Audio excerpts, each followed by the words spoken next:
proof in the Batesels' reports of objects floating and moving through the air. He says that when some people are under stress, their energy can levitate objects. It's a phenomenon called psychokinesis. Psychokinesis is the ability that we have identified in parapsychology of the mind to directly affect matter or energy, to move things. There's usually a living person there whose mind, or subconscious mind typically, is letting off steam or reacting to stress, and is using psychokinesis, mind over matter ability, to move those objects around. Laboratory study after study has tried to find evidence for psychokinesis and hasn't found it. The, again, eyewitness reports of something moving from here to there are very unreliable. Many scientists think psychology offers the best explanation for the happenings at the Batesel households. Psychologist and retired Professor Robert Baker says that in over 50 years of investigating claims of hauntings, he's found ghosts in only one place. In the human mind. It is an invention of the human mind, and they have invented ghosts because ghosts provide a great deal of psychological satisfaction to the people who believe in them. It fills a gap, a void in their lives. Finucane suggests it may be easier for Beth to confront imaginary ghosts than face real issues. Ghosts can be used by particular members of the family for their own purposes as a method of self-defense, if you like, psychological self-defense, when things are going badly in the rest of the family's existence. Perhaps this is a way of seizing upon some degree of certainty for those people involved, or those individuals involved. Perhaps this is a way that Mrs. Batesel, in her own case, chose to solve some of her dilemmas as they arose in her family. Are the more than 20 years of the Batesels family's supposed hauntings the work of active spirits or an overactive imagination? Skeptics and scientists point to the lack of compelling evidence for the Batesels' claims. Believers note simultaneous sightings of ghostly events and knives driven into door frames, and they see the work of the unexplained.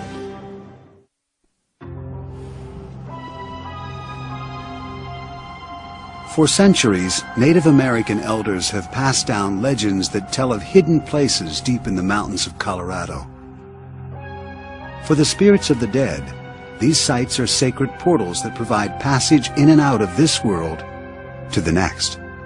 For the living, these places are mysterious gateways that offer a glimpse of the unknown.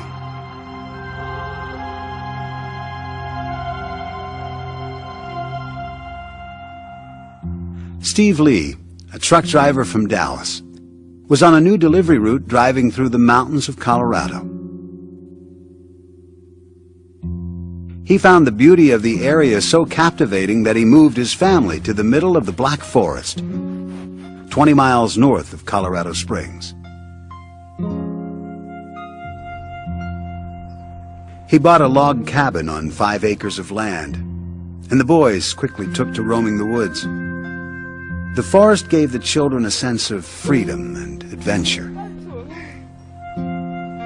Steve took many pictures of his sons to send back to his friends and relatives in Dallas. From the start, he found that strange lights appeared in the photos.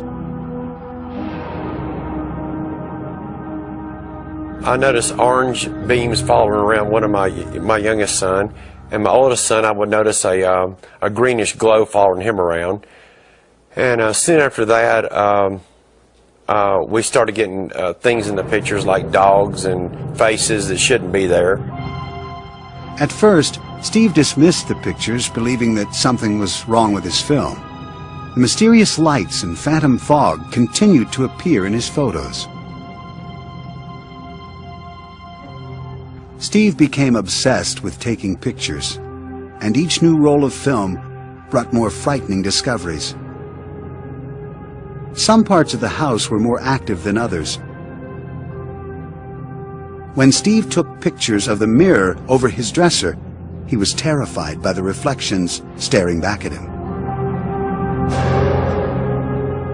In my mirror, there seems to be faces that will appear in there, different people. It's not the same person. A face will appear in the mirror and it will dissipate, and then another one will appear and it will dissipate. Steve refused to believe he had ghosts. He installed security cameras around the house, hoping to find evidence that the lights and fog were man-made. The cameras didn't pick up anything unusual, but Steve continued to be haunted by images he could not understand. He decided to contact Bill Gibbons, an electronics specialist and an amateur investigator of the paranormal. Gibbons arrived with his own video camera. In the evening, he placed the camera in the woods outside the house. This is the actual videotape recorded that night, which revealed a mysterious array of lights. It was not like any type of lightning ball or Kroll discharge that I've seen. The radio tower will discharge a ball of energy and it'll shoot along a line. This energy did not follow any path. It almost looked as if it had a mind of its own. The investigator used a spectrometer to check the strength of electromagnetic and radio waves at the house to make sure they had not caused the lights. That could be caused by colliding microwave energy and radio energy just by the sheer location of the property and how the radio signals intersect each other. We found nothing there, nothing out of the ordinary. The investigator then used a compass to look for magnetic disturbances. In the far corner of the house, Gibbons found that the compass sometimes swirled uncontrollably, unable to settle on a position. Gibbons had worked with energy of all kinds. This kind had him mystified. He finally accepted the idea that Steve Lee's house was haunted. The amount of seemingly random energy and the number of faces in the mirror made him wonder if the log cabin might be sitting atop a spiritual passageway from this world to the next, a so-called portal of famous Hopi Indian legends. The Native American Indians have prophecies of rainbow winds, which is a dimensional portal that they can travel through. Portals and things like these have a significance as pathways and conduits that spirits travel through. Steve Lee still refused to believe that his home could be haunted, but the portal legend intrigued him. He contacted Dennis Houck, an investigator of haunted houses who knew about portals. Hopi Indians and people who believe that in the Black Forest area, which goes back quite a long way, that there is traditionally some type of portal that was open to the other side, and literally hundreds of spirits have gone through. Lee invited Houck to examine his home. The investigator arrived with an infrared camera, capable of revealing energy on film. It shows gradients of invisible energy as different colors. Houck took infrared pictures around the house and collected what he considered possible proof of a ghostly presence. We get all these types of energies when we take pictures on the Lee property. Then if we look at them, enlarge them, without enhancing them in any way, just enlarge them, there's pictures, faces, really truly identifiable pictures of faces. These really are faces of entities or some type of energy forming. They're within these electromagnetic or infrared phenomena that we're picking up. The strange energy depicted on the infrared film surprised even Houck. Steve Lee still had no earthly explanation for the strange apparitions. The Lees still live in their cabin in the mountains, and they claim that their photographs still show the mystifying lights and the eerie faces. Traces of spirits traveling in and out of this world to the next.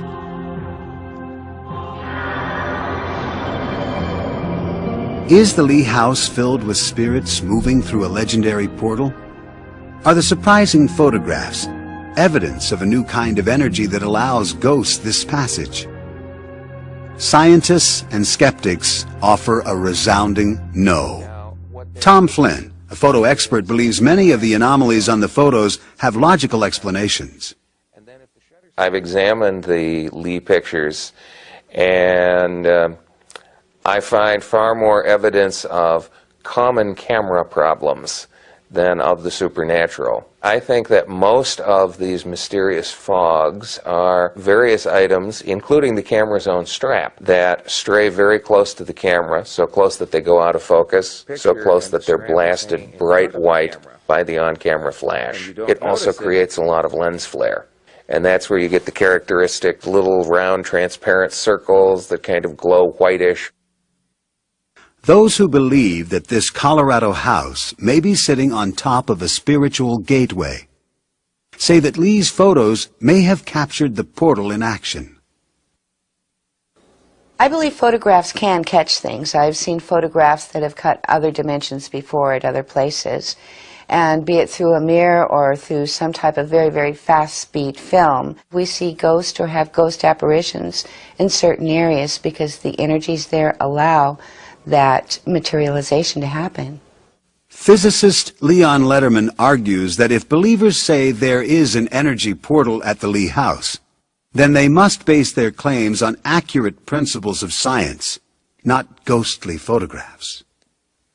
There are many, many unknowns in science, but there's a difference between a scientific unknown and a claim that there are sacred spots or haunted houses which can't be authenticated by science. They're just natural phenomena that are misinterpreted by people who desperately want to believe that and have no idea of how science works.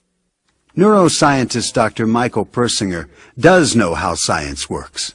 He says that geophysics can explain the mysterious lights on Steve Lee's property. When you have geophysical forces focused, even small ones, little teeny ones from the point of view of geophysics, but when you focus them into a small space for a brief time, you can get tremendous magnetic fields generated.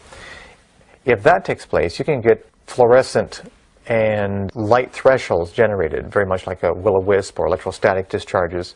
And if it's above the luminogenic threshold, you can photograph like any other kind of electrostatic phenomena.